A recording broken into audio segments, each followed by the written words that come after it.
Assalamualaikum warahmatullahi wabarakatuh. Waalaikumsalam Waalaikumsalam warahmatullahi wabarakatuh. Selamat sore, salam sejahtera buat kita semua. Alhamdulillahirrabbilalamin. Segala puji bagi Allah, Tuhan yang Maha Esa, yang Maha Kuasa, yang Maha segala-galanya. Pada sore hari ini kita masih diberikan kesempatan untuk bisa hidup, bernapas, beraktivitas, belajar, dan berkarya. Pada sore hari ini kita masuk pada perkuliahan digital marketing pada pertemuan yang kedua, di mana kita akan membahas tentang fungsi dan jenis daripada digital marketing. Saya akan share materi saya.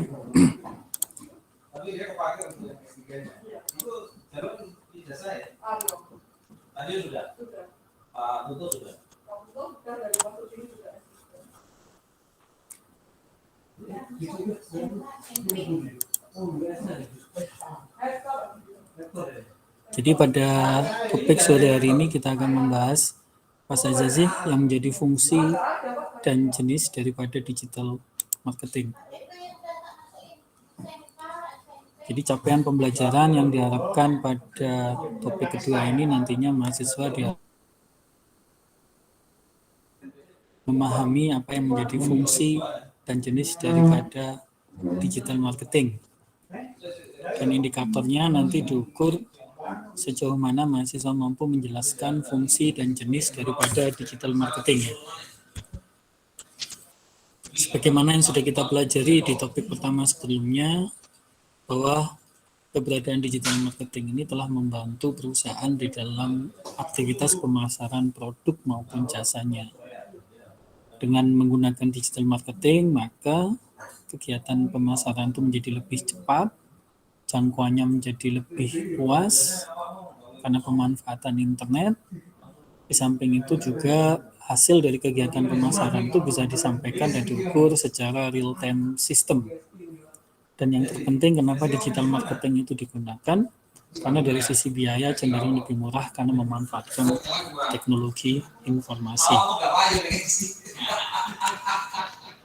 Digital marketing sendiri meskipun dia punya banyak kelebihan di dalam penggunaannya untuk kegiatan aktivitas marketing, tapi yang perlu diingat juga dia memiliki kelemahan karena dia dengan teknologi dan jaringan internet. Di samping itu pula karena kemudahan akses dan kemudahan siapapun bisa melihat, itu membuat bahwa konsep daripada pemasaran online yang disampaikan melalui digital marketing itu bisa mudah ditiru.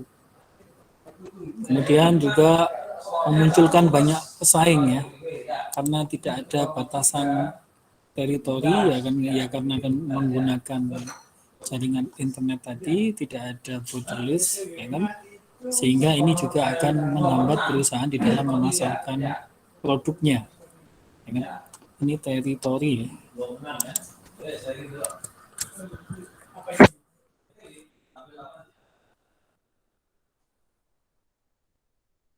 Kemudian yang ketiga, tidak selalu bahwa setiap produk dan jasa itu bisa dipasarkan melalui digital marketing.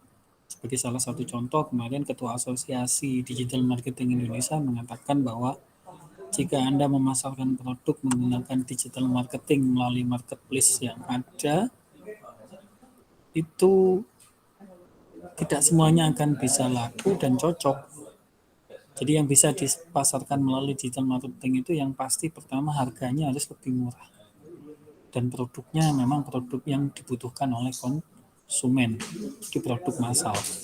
Tapi kalau misalnya harganya lebih mahal, kemudian produk atau jasanya bersifat spesifik, kemudian segmented, tidak cocok menggunakan digital marketing. Jadi digital marketing hanya sebagai penunjang saja. Fungsi-fungsi marketing yang bersifat konvensional lainnya masih perlu dibutuhkan untuk produk-produk yang spesifik dan eksklusif ya. Itu tadi. Kemudian digital marketing ini terlalu bergantung dengan teknologi, ya. Jadi di sini tidak seluruh kalangan melek terhadap teknologi, ya. Rata-rata segmentasinya ya pasti anak milenial, tapi kalau misalnya usianya sudah tua, itu biasanya keberadaan digital marketing tidak akan bisa maksimal, ya, untuk digunakan di dalam kegiatan pemasaran. Kemudian fungsi daripada digital marketing. Fungsi pertama digital marketing itu dilakukan yang pertama adalah untuk personalisasi. Jadi konsep personalisasi di sini adalah merupakan bagian dari bauran pemasaran yang ada di dalam kebutuhan pengenalan serta identifikasi pelanggan tertentu di dalam membangun sebuah hubungan. Jadi otomatis ketika kita menggunakan digital marketing, maka kita akan mengakses data dan informasi dari klien atau pelanggan itu secara personal. Dan ini pasti membutuhkan yang kedua namanya privacy. Jadi harus ada privasinya, jaminan yang menjamin kebijakan, yang menjamin prosedur, yang menjamin bahwa data-data yang dikumpulkan oleh perusahaan dalam konsep digital marketingnya, dalam aktivitas digital marketingnya itu bisa dijaga kerahasiaannya sehingga konsumen merasa nyaman dan aman. Kemudian customer service. Jadi di sini kalau Anda melakukan satu konsep pemasaran menggunakan digital marketing, customer service-nya harus aktif. Bahkan dia harus selalu online, layanannya bisa 24 jam, one stop system, one stop marketing system, ya. Dan ini akan terkait, nanti Anda sudah kemarin belajar tentang sistem informasi pemasaran terpadu. Jadi semua sangat terkait, ya. Sehingga customer service di sini dia harus selalu update informasi dan dia harus selalu tanggap terhadap mungkin komplain, mungkin pertanyaan dari pelanggannya. Kemudian community. Community di sini adalah komunitas, di mana komunitas ini merupakan sekelompok entitas yang kemudian berinteraksi untuk tujuan yang sama. Jadi harus dibangun komunitinya. Kalau digital marketing kemudian tidak dibangun komunitinya, ya nggak akan jalan. Dan community ini perannya amat sangat besar. Ini pernah satu kejadian, ada sebuah perusahaan startup kemudian membangun digital marketing melalui aplikasi bisnis digital dengan biaya yang begitu besar. Dia sudah bangun semuanya, jaringannya, promosinya, kontennya dia bangun, tapi dari sisi aspek community dia tidak memiliki. Ini juga sulit. Aplikasinya tidak bisa langsung bisa di-download dengan baik. Jadi community ini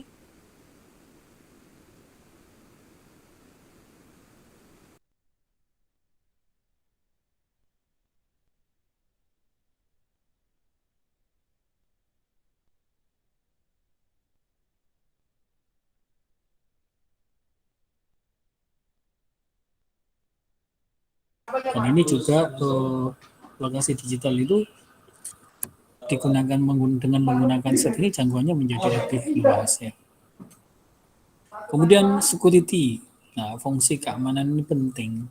Security untuk menjaga kestabilan daripada channel internetnya, keamanan pengumpulan datanya, penyimpanan data pelanggannya, kemudian transaksi-transaksi yang dilakukan, semuanya harus bisa dijamin keamanannya.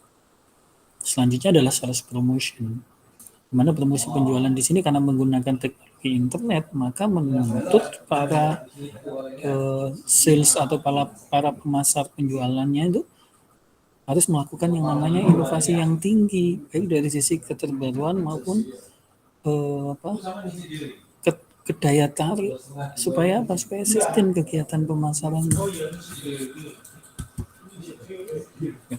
Kemudian dari jenis digital marketing.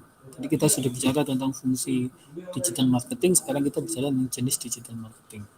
Jenis digital marketing ada terdiri dari website. Jadi website sendiri itu berperan untuk menunjukkan profesionalisme perusahaan Anda. Jadi tampilan daripada website ini akan sangat menentukan karena nanti mereka melihat fisiknya.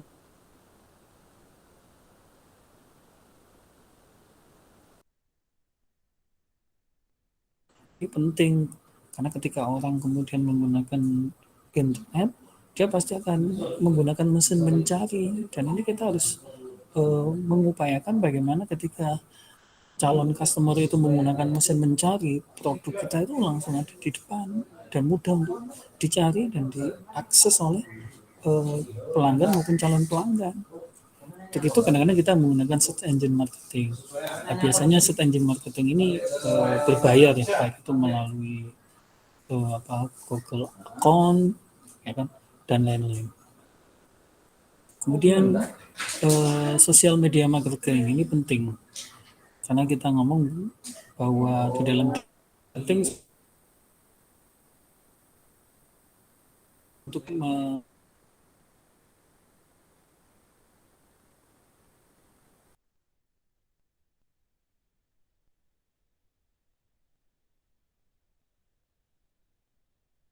Facebook, punya Instagram, punya TikTok, punya LinkedIn, punya Twitter, dan dia harus membuat sebuah linkage atau backlink dengan akun-akun yang memang memiliki follower yang cukup besar, cukup banyak di situ. Ya. Itu baru bisa membangun dan meningkatkan brand perusahaan. Kemudian yang lainnya adalah menggunakan online advertising. Nah, di sini kemudian lebih banyak kita menggunakan media promosi berbayar melalui internet, yang bisa via YouTube, Instagram, Facebook, dan lain-lain. Tapi kita harus cari sesuai dengan segmented daripada produk kita, produk yang dijual supaya tepat sasaran. Biasanya kalau kita menggunakan online advertising, kita akan dibantu oleh media-media promosi yang ada di internet itu untuk memilih segmented daripada kolam atau cakupan pasar atau follower atau penonton yang ada di media promosinya mereka. Kemudian email marketing ini penting ya, karena email ini kita akan menginformasikan produk baru, promosi, dan lain-lain.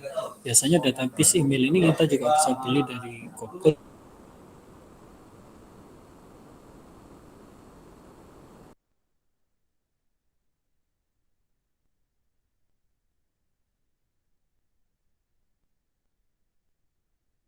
Penting. Jadi perlu kita sebagai pengguna digital marketing, ketika kita menggunakan konsep digital marketing pada pemasaran kita, pada kegiatan aktivitas pemasaran kita, maka kita harus punya video marketing. Jadi video marketing inilah yang nanti akan membuat kita menjelaskan kepada konsumen secara langsung tentang keberadaan produk kita, apa yang menjadi keunggulan produk kita, bahkan di sini ada testimoni dari pelanggan, ini penting. Kemudian yang lagi tren juga di dalam digital marketing ada periklanan PPC atau pay per click. Ini memungkinkan pengusaha memilih halaman hasil pencarian internet dengan berdasarkan kata-kata kunci serta juga kalimat-kalimat yang dipilih.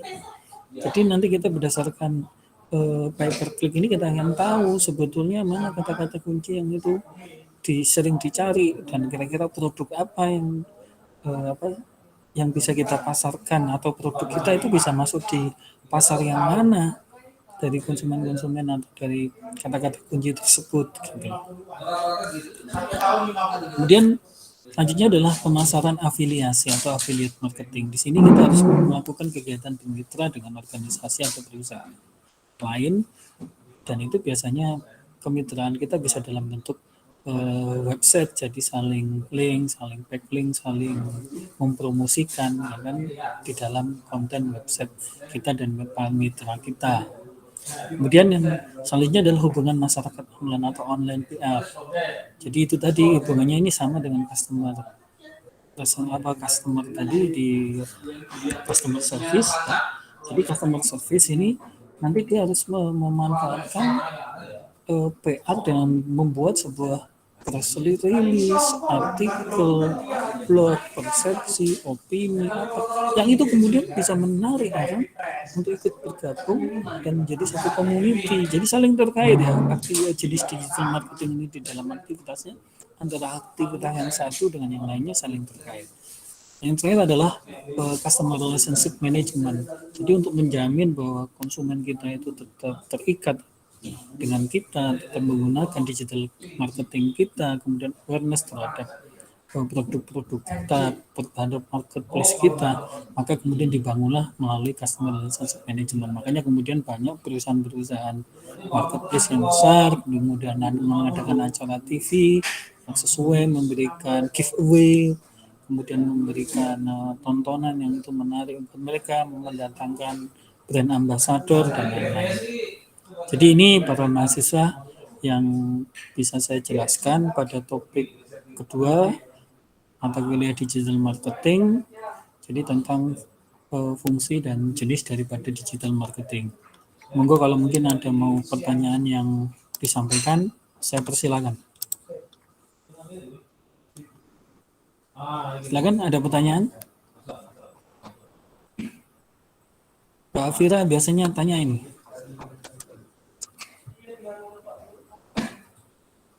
Mas Kuku, ada pertanyaan? Pak, dirasa cukup jelas penjelasan saya? Bagaimana? Cukup jelas?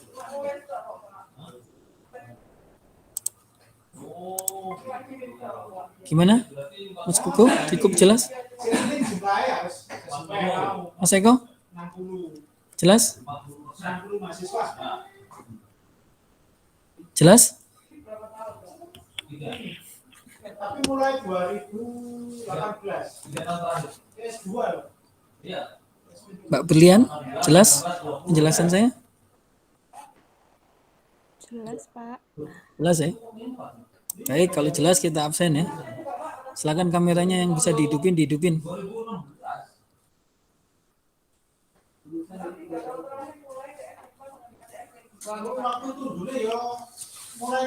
Ya, Seko.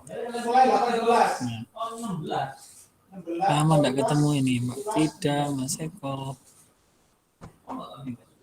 Mas Nasrullah ya.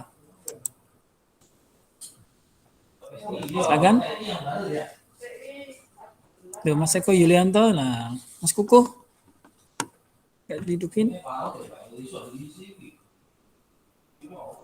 Oke, saya absen dulu.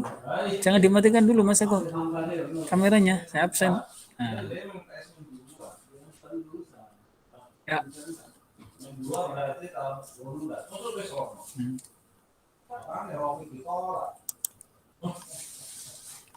Oke.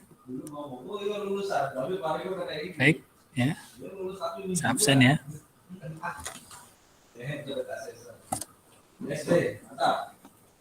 Baik. Terima kasih sudah mengikuti kuliah secara online pada sore hari ini.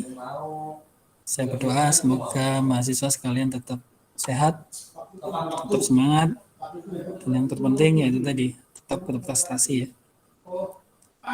Kuliah masih berlanjut melalui e-learning, jangan lupa mengerjakan tugas dan mengisi forum diskusi. Saya akhiri dengan ucapan syukur, alhamdulillahirrahmanirrahim. Assalamualaikum warahmatullahi wabarakatuh. Waalaikumsalam. Waalaikumsalam. Waalaikumsalam. Terima kasih, Pak. Ya, sama-sama.